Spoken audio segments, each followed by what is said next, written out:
Hello বন্ধুরা, আরও একটি ভিডিও শ্রীমঙ্গলের চা বাগান নিয়ে আপনাদের জানাই স্বাগত। শ্রীমঙ্গলের সাধারণ ভ্রমণার্থীদের জন্য চা বাগানই মনে হয় সবচেয়ে বড় আকর্ষণ। ছোট বড় মিলিয়ে এই উপজেলায় চা বাগান আছে ৩৮টি, যার মাঝে অনেকগুলোই আছে শতবর্ষ অতিক্রম করা। বাণিজ্যিকভাবে এই অঞ্চলে চায়ের চাষাবাদ শুরু হয় প্রায় ১৫০ বছর আগে। ১৮৫৪ সালে সিলেটের মালনীছড়ায় সর্বপ্রথম চা বাগান প্রতিষ্ঠিত হয়।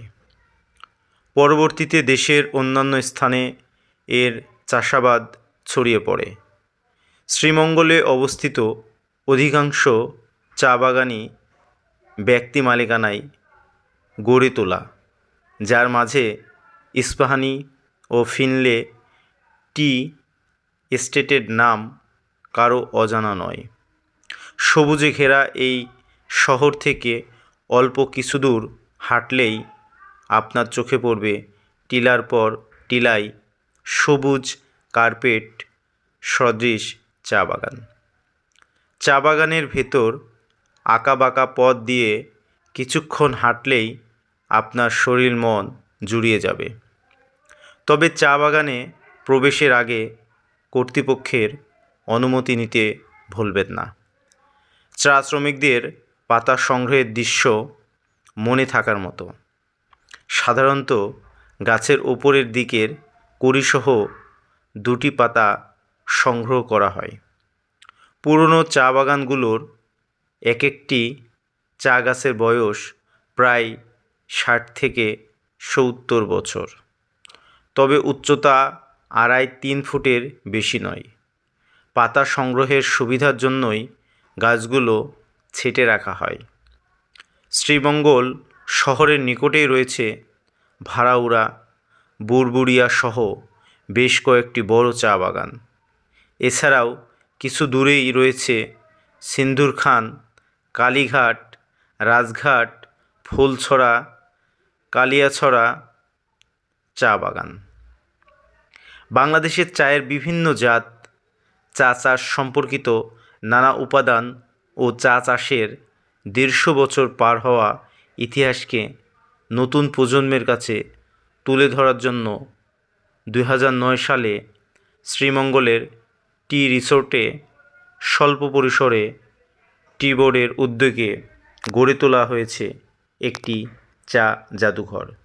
এখানে আসলে দেখতে পাবেন ব্রিটিশ আমলে চা বাগানের ব্যবহার হওয়া বিভিন্ন যন্ত্রপাতি, চা শ্রমিকদের ব্যবহৃত বিশেষ কয়েন, রাজনগর চা বাগানের নিজস্ব কয়েন, বাগান লাগোয়া ব্রিটিশ বাংলোয় ব্যবহৃত শতাধিক আসবাবপত্র, ব্রিটিশ আমলের ফিল্টার, চা গাছের মোড়া, টেবিল, প্রনিং দা, প্লান্টিং হো, রিং কোদাল ইত্যাদি। তবে জাদুঘরটির সংগ্রহ সমৃদ্ধ করার কাজ এখনও চলমান। চা বাগানের পাশাপাশি এখানে লেবু, আনারস এবং রাবার বাগানও দেখা যায়, যা এখানকার প্রাকৃতিক বৈচিত্র্য বাড়িয়ে তোলে। চা বাগানের ফাঁকে ফাঁকে অসংখ্য লেবু বাগান রয়েছে, যা শ্রীমঙ্গলের অন্যতম আকর্ষণ। চা গাছ মাটির ক্ষয় রোধ করে এবং মাটির স্বাস্থ্য ভালো রাখতে সাহায্য করে। সাধারণত মে থেকে অক্টোবর মাস পর্যন্ত চা পাতা সংগ্রহের মৌসুম চলে। এ সময় বাগানগুলো সবুজ ও কর্মচঞ্চল থাকে, যা পরিদর্শনের সেরা সময়। কিন্তু আমরা ডিসেম্বরে এখানে এসেছি, যা শীতকাল।